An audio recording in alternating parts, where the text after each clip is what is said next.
Hi there and welcome to Reddit Confessions. Today's story begins after the damage has already been done. There's no love story, no cute how we met, no sweet anniversary dinner. She walked into the house at 11:47 p.m. The garage door creaked open like it always did, loud and rusted. She probably expected to hear the TV still on, or the click of my keyboard upstairs, or even my usual passive-aggressive silence waiting for her in bed. But that night, the only sound was the low hum of the refrigerator. No shoes by the door, no keys in the dish, no coat hanging by the stairs. The lamp by the entryway was gone. So was the couch, and the coffee table, and the rug her mother gifted us that I always secretly hated. All of it vanished. She didn't call out my name. Not at first. I think deep down she knew something had shifted, knew something was coming. She stepped farther in. Her heels clicked against the bare floor. The hallway light flickered once, then died completely. She passed the bathroom, mirror gone. Bedroom, mattress stripped bare. Closet, emptied, except for one hanger with a ribbon tied to it. And then she saw it, sitting on the kitchen counter. One item, just one. A glass jar, filled with ash gray powder. A note taped to it that read, "Everything you burned, I've swept up for you. Here's what's left of us." She finally whispered my name then. Not screamed, not shouted, just whispered it, like she didn't want to hear the echo. But I wasn't there to answer, because I'd been planning this for 18 days. 18 long, shaking, humiliating days. The moment I found that receipt folded between pages of the novel she never finished. A hotel bill, 2 nights, 2 glasses of wine, and one note scribbled at the bottom. Same room, same time, can't wait. Signed E. I didn't need to know who E was. I only needed to know that it wasn't me. So I packed. Quietly. I didn't take everything, I only took what was mine. My dignity, my spine, my memories. I left her the silence. I left her the echo. But I also left something else. In the basement. Locked. Waiting. That's what she'll find next. She didn't want to go down there. I know her too well. Callista hates the basement. Always said it felt like the walls were watching her. There's no carpet, no heat, and the single hanging light bulb sways even when there's no breeze. We used it mostly for storage, which is to say, she never went down there unless I begged her to find the Christmas lights. But this time, that door, which was always shut, was left cracked open. She stood in the kitchen for a long time, I imagine, probably frozen in that fake confidence she always wore like designer perfume. Something expensive, showy, and ultimately artificial. But the jar on the counter, the gutted house, and the silence pressing against her ribcage, that wasn't something she could spin into a joke or an excuse. Eventually, curiosity or guilt pulled her feet forward. She crept toward the door and slowly pushed it open. One step at a time. Each creak of the old wood beneath her heels must have felt like a countdown. I left one light on down there. One. The naked bulb above the workbench. I'd spent nights down there recently, more than I care to admit. Not crying. Not raging. Just processing. Surrounded by the old junk we never threw away. Boxes labeled wedding gifts. Broken electronics we swore we'd fix, and tubs of old Halloween decorations. But that night, the space had been cleared. On purpose. I'd moved everything against the walls, swept the floor, and placed just 3 things in the center of the room. First, the suitcase she'd used during her work trip. I found it hidden in the garage behind the broken lawnmower. The same luggage that had been with her the night she claimed to be in Seattle pitching a client. It still smelled faintly of cologne, and not mine. Second, a small mirror, shattered, with a note taped to it saying, "This is how I saw myself in your eyes." And third, the box. A plain cardboard box, sealed with packing tape, labeled in thick black marker, "Truth." That box, it was everything. Everything I'd pieced together in those 18 days. Printed emails, hotel receipts, a copy of the necklace receipt she said she bought for her cousin's birthday, but never actually gave away. GPS screenshots. Her deleted texts I'd recovered using a program I found online. There was even a grainy photo, taken from the corner of a parking garage, of her and E kissing through her rolled-down window. You see, I wasn't planning revenge. I was planning documentation, evidence. I wanted her to see herself, the curated, calculated version of her own destruction. Not because I thought she'd feel sorry, but because I knew eventually the mask would slip, and I wanted her to witness it with her own eyes. But here's the part that haunts me most. Inside the box, I also included a note, handwritten, for pages. It wasn't angry. It wasn't dramatic. It was quiet. I told her how every time I asked, "Are you okay?" I already knew the answer but hoped to be wrong. How I once stood in our closet holding her favorite sweater for 15 minutes because I missed the version of her that used to wear it. I told her I didn't leave because she cheated. I left because she stopped caring that I might find out. She never believed I'd walk away. I think even as she read those words, holding that note under the flickering bulb, she expected me to come storming down the stairs for some final showdown. But I didn't. I was already 3 hours away, parked outside a 24-hour diner, drinking terrible black coffee and trying to remember what silence felt like without her name echoing through it. She was alone in that basement, just her and the truth. But she hadn't even discovered the worst of it yet. I think what unsettled her most wasn't the box, or even what was inside it. It was the realization that I had been watching her without ever reacting. That I knew. That I'd seen her unraveling the threads of our life and said nothing, letting her believe she was clever, untouchable. But even though the basement might have felt like the finale, it was only the midpoint. The real surprise was still coming, and it was one she couldn't unsee. You see, long before I packed that box, before I moved out, before the jar of ashes on the kitchen counter, I had already told someone everything. Not a friend, not my brother, he wouldn't understand. I told someone who had even more reason to care. Someone who had been betrayed, too. Someone she never thought would hear a word of this, her father. That's what people like Callista never understand. They think they're conducting private affairs in a bubble, that their secrets dissolve into air the moment they press delete. But I had coffee with her dad, Nolan, 2 days before I left. I met him in a small bakery in town where he used to take her when she was little. I showed him everything. The texts, the photos, the receipts. I didn't do it to humiliate her. I did it because the man had once told me, "If she ever hurts you, Emery, I want to know." And he did want to know. He looked through the folder I'd assembled without a word.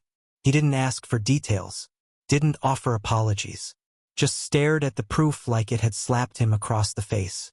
Then he folded everything neatly back up and said, "What are you going to do?" I told him the plan. Every part of it. The move out, the box, the letter, the silence. He nodded. And then, after a moment, he whispered, "I want to be there when she sees it." I didn't answer, because I didn't know if I wanted her punished or just gone. Still, he asked for a favor. Something small. He said, "Leave her one thing that isn't yours. Leave her the painting." Now this part's important.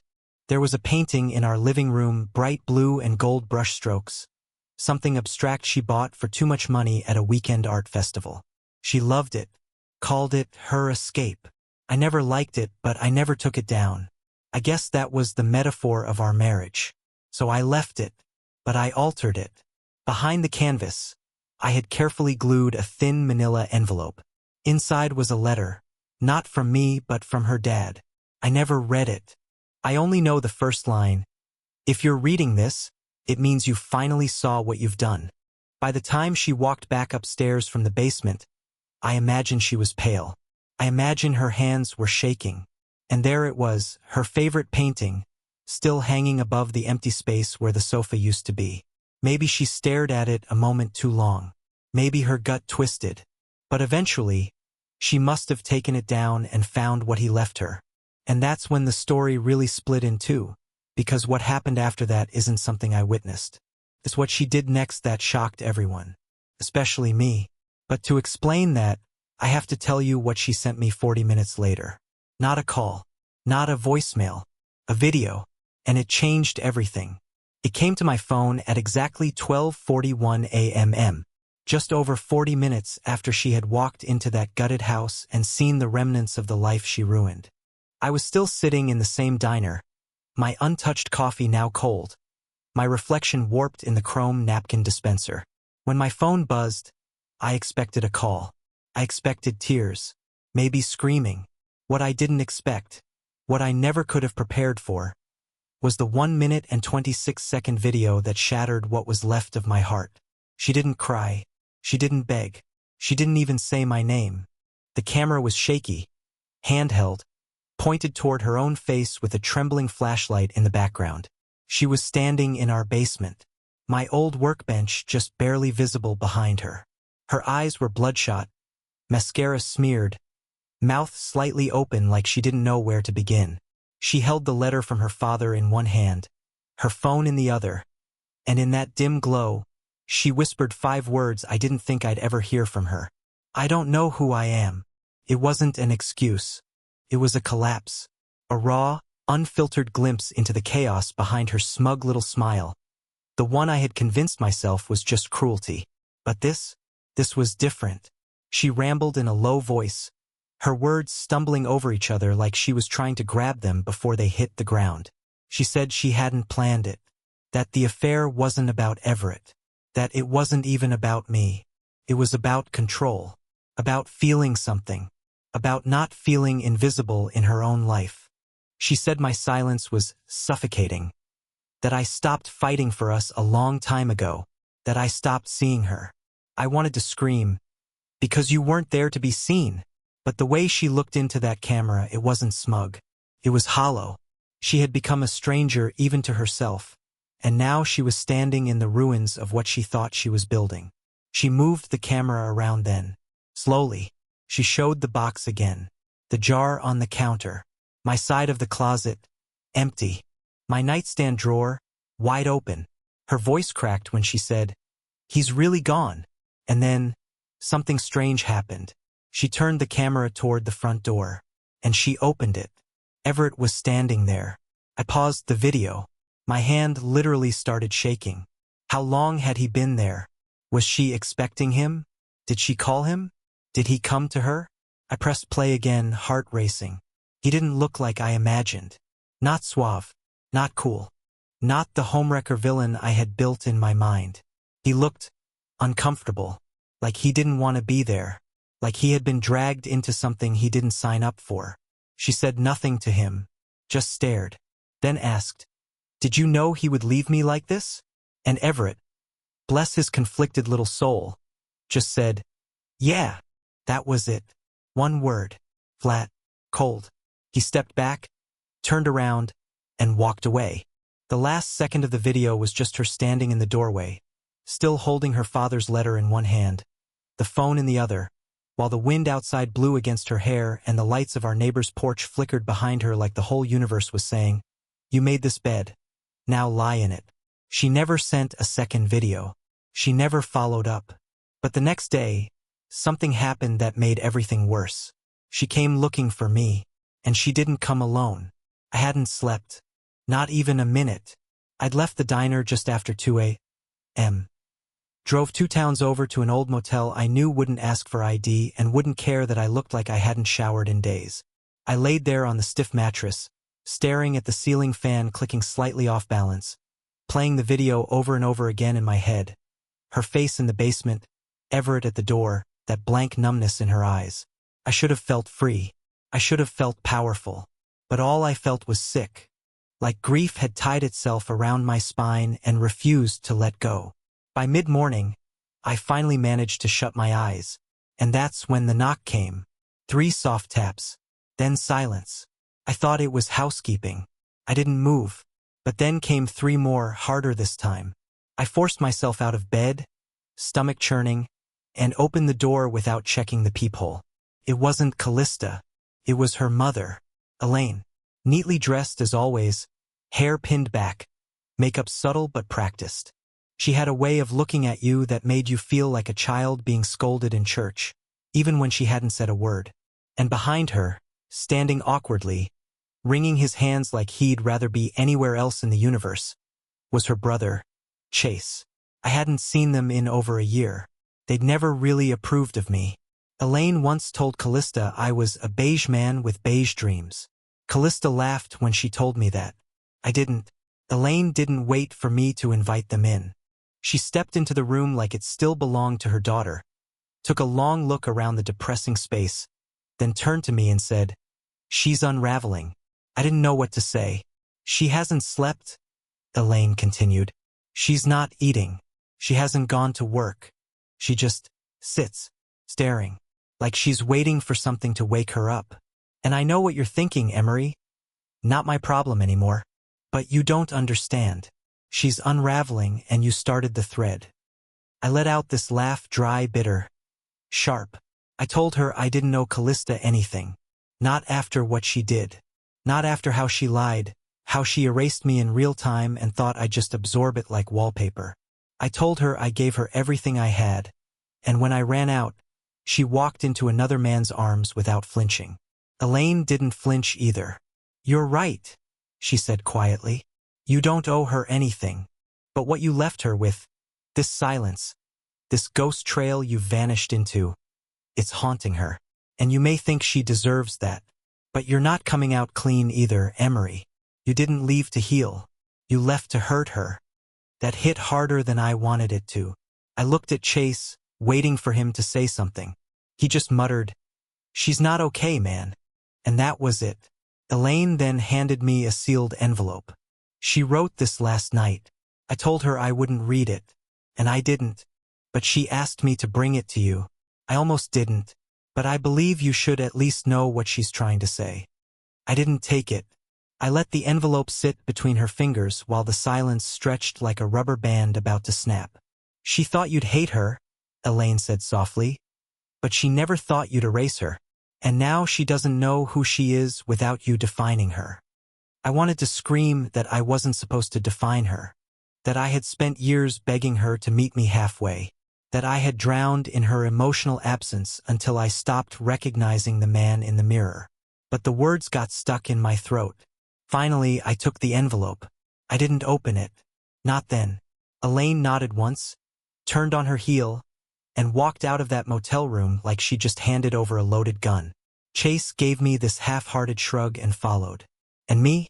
I stood there staring at that envelope for the next 10 minutes, heart pounding, fingers trembling, mind racing with every possible confession, excuse, or manipulation that might be scribbled inside.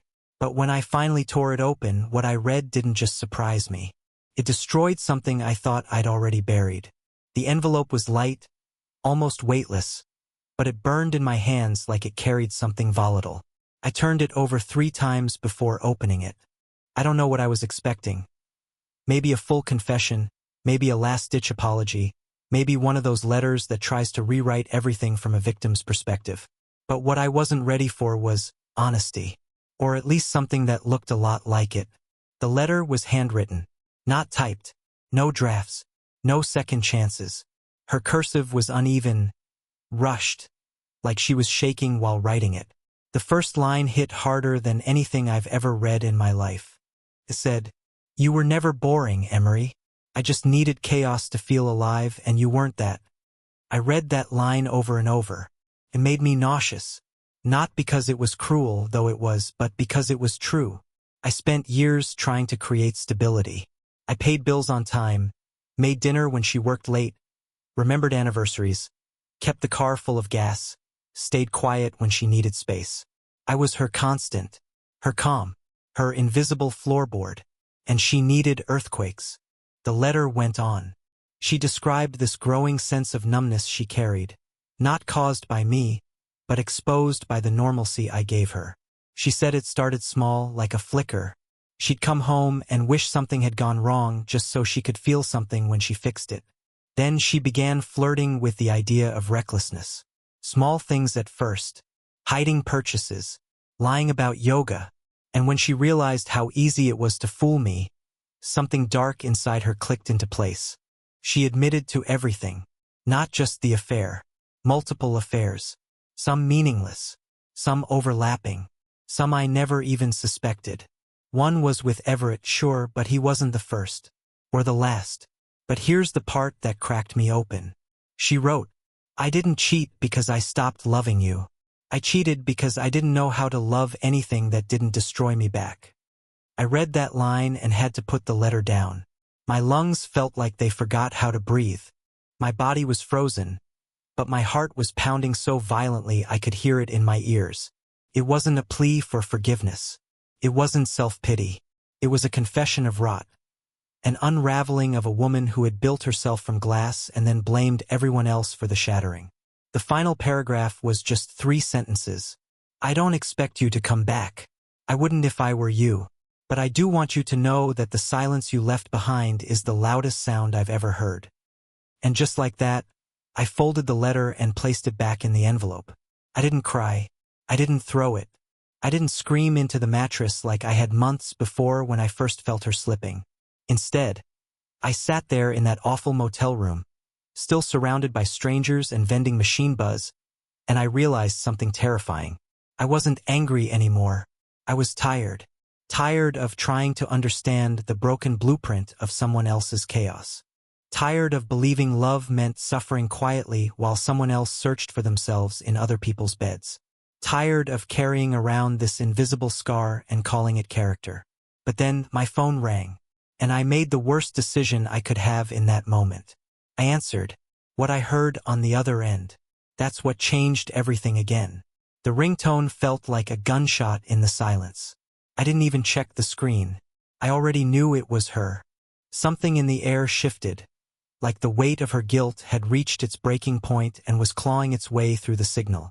Against every instinct, every piece of logic I had left, I answered. Not out of curiosity. Not because I had anything left to say. I think I just wanted to hear her voice collapse under the truth. What I didn't expect was a second voice on the line. First, it was static. Then muffled breathing. Then a man's voice. Tight, panicked, trembling. Emery, it's Everett. Please don't hang up. Please, man, I need. I hung up. I stared at the wall like it had answers. Then the phone rang again. 3 times. Then again. Until I finally let it go to voicemail. When it stopped, I played the message on speaker. This time it was Callista.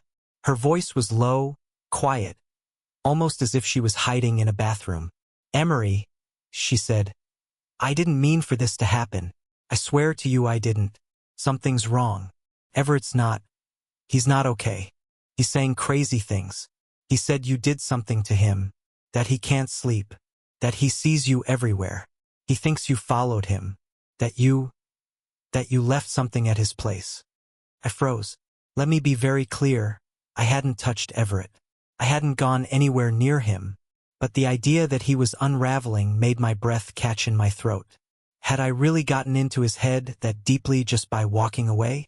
Or was this just guilt eating him alive the way it was finally doing to her? Callista kept talking. He says the painting, the one I kept in the trunk of his car, it's watching him. That it has your handwriting on the back. He says it's whispering things. I didn't respond, because now I was confused. I never touched that painting. I left it on our wall, with her father's letter taped to the back. I never went near Everett's car. So how the hell did it get there? And then I remembered the one person I had underestimated in all of this. Her father. Nolan had asked me for one favor, to leave the painting. He never said he'd leave it in the house. I realized then that this wasn't just my revenge. It wasn't even my silence anymore. It had become something else, something passed between people. A ripple of consequence Callista never expected. Her father had chosen a side. Not loudly, not publicly, but in the most chilling, effective way. By haunting the man she betrayed me with. I picked up the phone. I called Nolan. He answered after one ring. No, hello. Just, you got it. I told him I did. I told you, he said, his voice calm, steady. Some truths don't need shouting. They just need to be planted. I asked him if he was the one who gave Everett the painting. He didn't deny it. He didn't confirm it.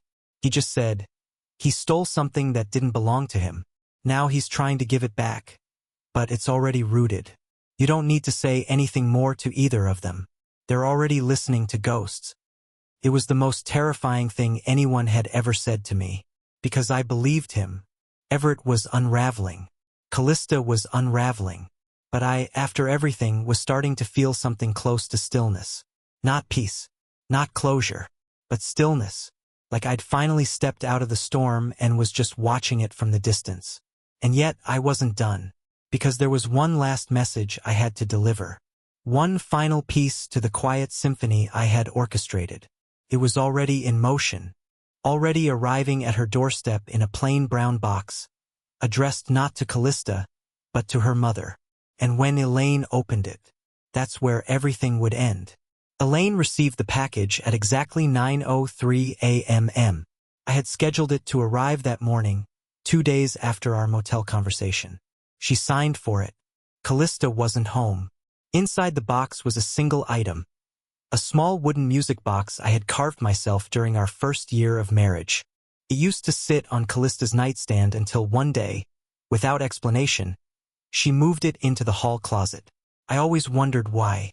Maybe it reminded her of a version of us she had grown ashamed of. Or maybe it reminded her of a version of herself she no longer recognized. Next to the music box, I left a sealed envelope addressed not to Callista, but to Elaine. It was simple, polite, respectful. I thanked her for being honest that morning, even if she hadn't always approved of me. I told her she had raised a daughter who was still redeemable, but not by me.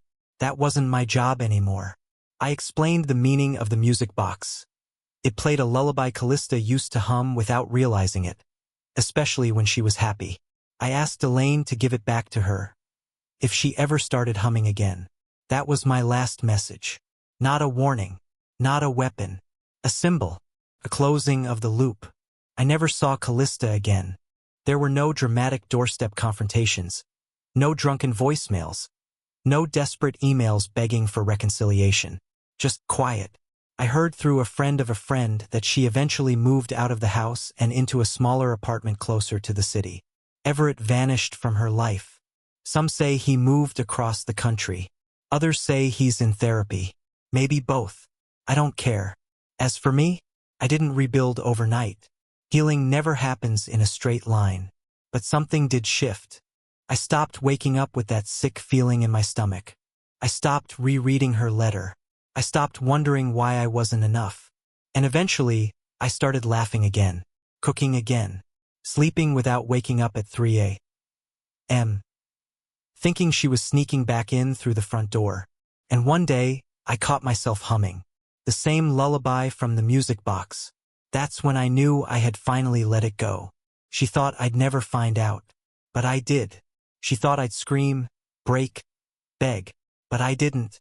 I walked away, and it turned out that was the loudest thing I could have ever done. Thank you for staying with me through this story. If you've ever experienced something similar, or you've got a personal moment in history that changed everything for you, share it in the comments. I'd love to hear how you rose through it. This is Reddit Confessions, where silence says the most.